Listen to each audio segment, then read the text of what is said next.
47 বছর আগে জিয়া রহমান আসছিলেন খবর আসছে তোমার অন্য দেশের রাষ্ট্রপতি রাজা রানী আসছিলেন আজিয়া জিয়া রহমান বেগম খালেদা জিয়া পোয়াইছে প্রধানমন্ত্রী ইয়েরা ইসলামের বানাই এই পাতিলে খাল বাক্কালি তুমুক্ত নইয়ে সংযোগ হইয়ে আর এক খালেদা লাগি এই যে মাদুর দিয়ে সংযোগ হইয়ে ইয়ান আবিষ্কার করিয়ে এই এলাকার খাদ্যশস্য উৎপাদন দ্বিগুণ তিনগুণ এই যে দূরদৃষ্টি এবং আবিষ্কার করেছেন যে রহমান রুজিল্লাহ খালেদা জিয়া কন্টিনিউ করছে না তারপরে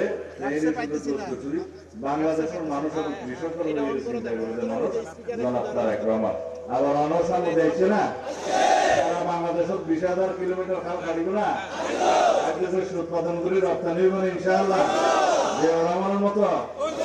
বেতন আসন না ইনশাআল্লাহ মা বোনের কল্যাণ যেমন ফ্যামিলি কার্ড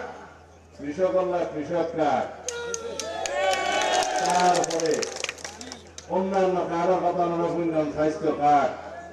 তারপরে ইমাম মুয়াজ্জিনুল্লাহ কার্ড ভাতা রাষ্ট্রীয় ভাতা এরপরে অন্যান্য সমস্ত জায়গায় একেবারে ডিজিটাল পদ্ধতিতে বাংলাদেশের ফোনকের মাধ্যমে না ডাইরেক্ট ব্যাংক অ্যাকাউন্টের মধ্যে সেবা ঢুকি বলি শুরু হইছে না তো বিরোধী দলের অবস্থা তো বাড়ানো সুতরাং সমালোচনা করিব তারপরে তারা যেভাবে পুরো সন্ন্যাসী কাজ কাম করছে আর ভাই কাজ তো আরে আল্লাহ খুব বেশি বেশি কথা হবা ওই মাইক সকলের ওই যে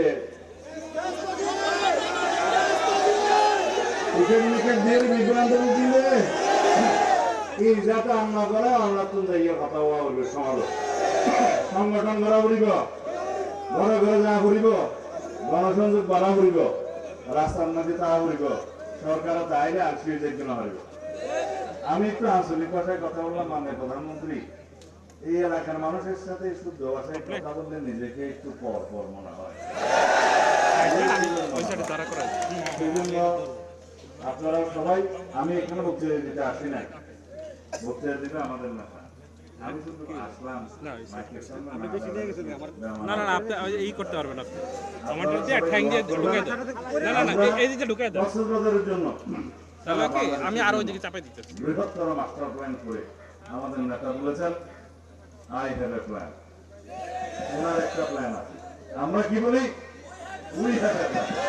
আমাদের একটা প্ল্যান আছে বাস্তবায়ন শুরু হয়েছে দেশের মানুষ দেখতে শুরু করেছে সেটা সরকারে দায়িত্ব গ্রহণ করার পরে আমরা ক্ষমতা বলি না দায়িত্ব গ্রহণ করার পর একে একে এই বুটের কালি মুছে যাওয়ার আগেই বাস্তবায়ন করা শুরু হয়েছে এটার নাম বিএনপি এটার নাম শহীদ রাষ্ট্রপতি জিয়াউর রহমান দেশনেত্রী বেগম খালেদা জিয়ার সুযোগ্য করি ওনার নাম আমাদের জননেতা এই দেশের জনগণের আশা আকাঙ্ক্ষার প্রতীক জনাব তারেক রহমান আপনারা সবাই দোয়া করবেন ইনশাআল্লাহ এমপি সাহেব আছে কাজের সমস্ত দাবি দেওয়া আজকে আমরা বিকেলে ছুটি সমাবেশে বসে আলোচনা করব মাননীয় প্রধানমন্ত্রীকে অনুরোধ করব আপনারা অনেক কিছু শুনতে পাবেন এই এলাকার মানুষের জন্য কক্সবাজারবাসীর জন্য সারা বাংলাদেশের জন্য যা কিছু প্রয়োজন তিনি চিন্তা ভাবনা করে রেখেছেন একে একে সেগুলো পরিকল্পনা প্রকাশ করবেন ইনশাআল্লাহ বাস্তবায়ন হবে। আসসালামু আলাইকুম ওয়া রাহমাতুল্লাহ।